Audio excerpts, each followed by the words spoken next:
சென்னை அம்பத்தூர் தொழிற்பேட்டையில் தன்னோட மின்சார வாகனத்தை விற்பனை மையம் வாசலில் வச்சு எரித்த வாடிக்கையாளரால் பரபரப்பு ஏற்பட்டது. சென்னை திருமலைவாயல் பகுதியைச் சேர்ந்தவர் பார்த்தசாரதி. இவர் 1,80,000 ரூபாய்க்கு மின்சாரம் பைக் ஒன்றை வாங்கி வந்திருக்காரு. இந்த பைக்கில் சமீப நாளாக பிரச்சனை ஏற்பட்டிருக்கு. இதையடுத்து பார்த்தசாரதி தனது பைக்கை வாங்கிய கம்பெனி ஷோரூமுக்கு கொண்டு சென்று சர்வீஸ் செய்ய சொல்லி கொடுத்துருக்காரு. ஆனால் அந்த தனியார் விற்பனை மையத்தில் அவரோட வாகனத்தை சரியாக வேலை செய்யாமல் திருப்பியுமே கொடுத்துருக்கதா சொல்லப்படுது. இதனால் திரும்ப சென்று அதே தொழில்நுட்ப கோளாறு ஏற்படுவதாக மீண்டும் முறையிட்டிருக்காரு.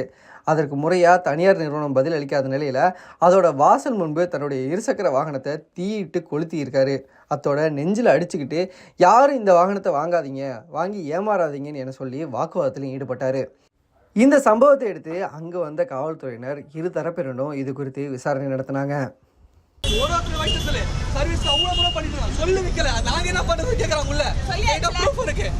நான் இப்போ லீகலாவே நான் பாத்துட்டேன். விட்டு வேலை பை. எனக்கு எந்த காம்ப்ளிமெண்ட் வேணாம். லீகலா பாத்துக்கலாம், தெல பாத்துக்கலாம் இல்லமா. வெயிட் பண்ணுங்க. வண்டி போய் விடுறோம். நீ போறியா நீ வர. போடா வர. பாத்துறேன். இன்னும் கொஞ்ச நேரம் வண்டி வெச்சிருமா. வண்டி வெடிக்கிறதுக்கு சொல்லாங்க. பேட்டரில இது வரும். பக்கத்துல நிக்காதீங்க.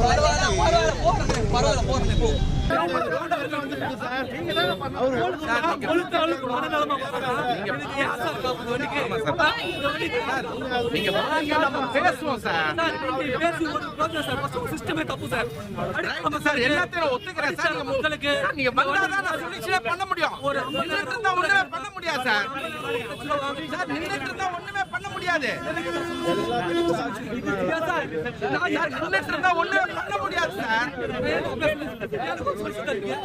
இறங்கி வாங்க சார்.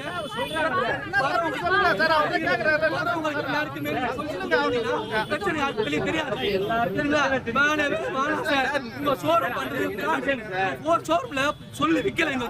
ஒரு பேர் ஒரு 3 மாசத்துக்கு ஒரு பேர் வண்டிக்கு அப்ப எந்த எனக்கு சாலே வேணாம் சார். எடுத்து போய் மன நொந்து நூலாய் அதுக்கு கம்மியா விட்டாங்க, வெளியே அமிச்சாங்க. அதுதான் உங்களுக்கு நல்லது, எங்களுக்கு நல்லது. கொஞ்சம்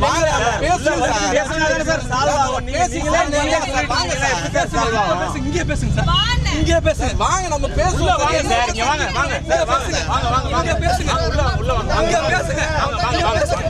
வண்டி எடுத்து